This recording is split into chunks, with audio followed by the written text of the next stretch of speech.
a little bit. Now, pardon me, I'm going to move my camera just ever so slightly and see if you guys can get a better angle at this. Now, my ball is 3/4 of an inch in length. So I'm going to take my ruler and just put it right up there against my shoulder of my block of wood. And I am going to mark this off 3/4 of an inch. I'm going to put a mark right there on my block at 3/4 of an inch. Now the cove that sits next to the ball has a little bit of space in there, and I'm going to leave 1/8 of an inch. And, so there you can see my measurements. So I measured from my shoulder, from the end of my block that I'm going to cut off. I'm going to measure over 3/4. I'm going to put a line there.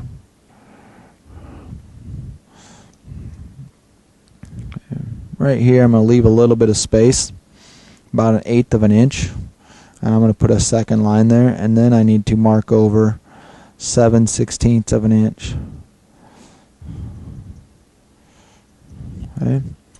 Now, this area on the end, this area right here on the end is where my ball is going to be, and this is where the cove is going to be. Okay. Now, to make the ball, what you need to do is get the skew chisel. Skew chisel has a slightly different shape. I consider it to be looking kind of like a knife. Now this is one of those ones that I might have to sharpen for you, so give it a check and see if I need to sharpen it for you. Now it's a little bit different from the parting tool. All right, here is the heel of your parting tool down here, and this is the toe. I prefer to use the toe to make my cuts. Now, the way I'm going to start my ball is I'm going to make an indentation right where I want my ball to be. Now, I can tell you right now that that is not very sharp, so I'm going to go grab another one.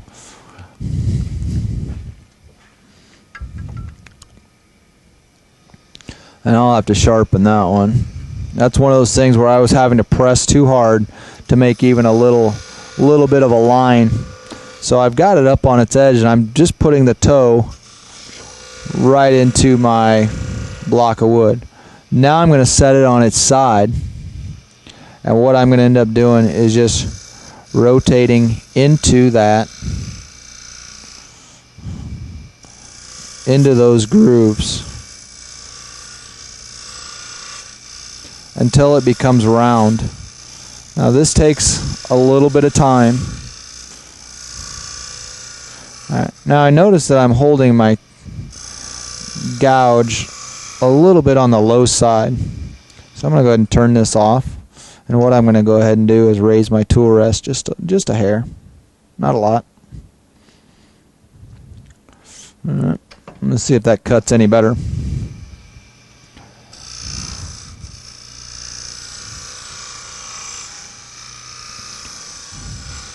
Now you'll notice all I'm doing is rotating and just going into my groove here.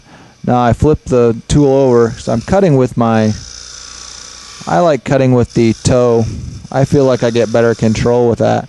Now if you feel like you get better control with the heel, go ahead and try it. There really isn't any wrong or right.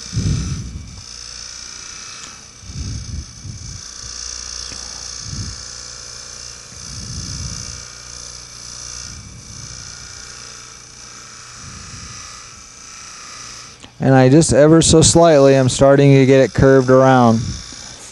Now, I'm going to go dig this just a little bit deeper.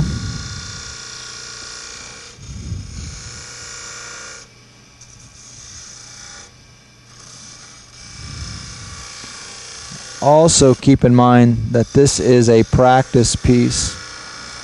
If you make an ever so slight mistake, it's not going to be the end of the world. Dig that in there a little bit, and then I'm just going to lightly curve this around.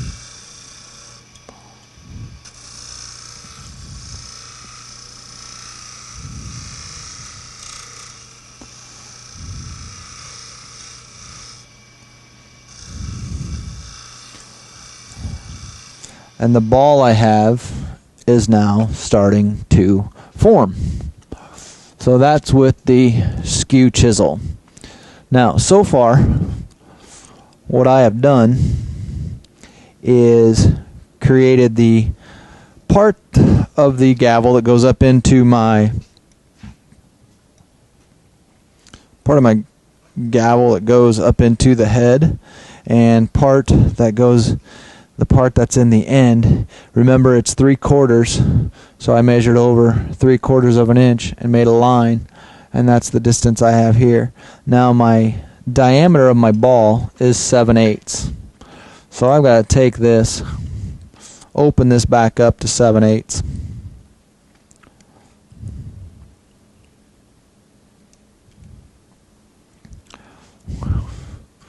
I'm going to open this up to 7/8 of an inch.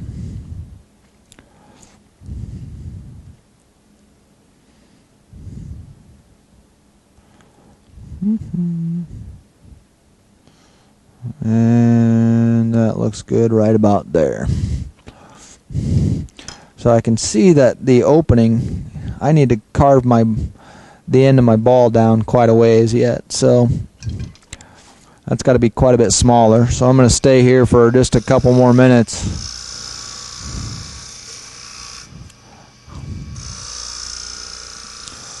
And this is called a bead. And again, you'll notice how I'm just rotating this toe, the point, right into my block. All I'm doing is spinning it ever so slightly. I'm going to round that out just a little bit.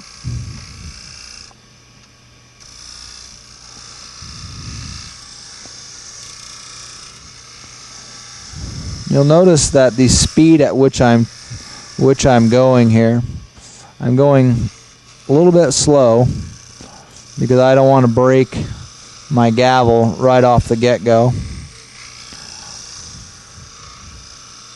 And you can see by the video, it doesn't take very long to get a pretty good shape here. Even if your shapes are bigger than what they need to be, that's fine for it at this point. All right, I still have quite a ways to go on my bead, so I need to keep on smashing that down. I'm going to get that all nice and flat.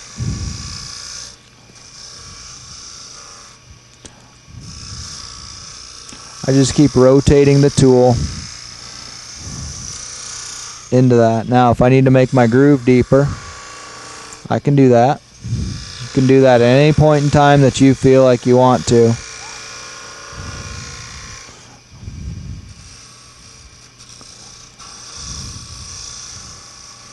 All right. All I'm doing is making a round ball here at the end.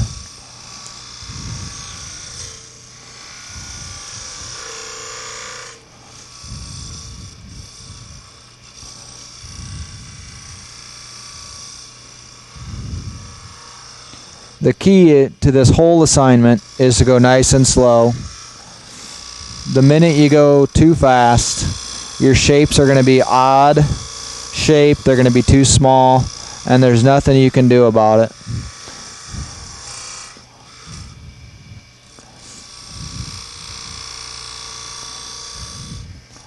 I just keep on taking little bits at a time. Now I want to measure that. I don't think I'm down there yet. Close enough. I'm getting pretty close. Alright, getting pretty close. And you can start to see the formation of the ball there. Alright. Now, I'm going to go ahead and stop there and let you work and see if you can get the ends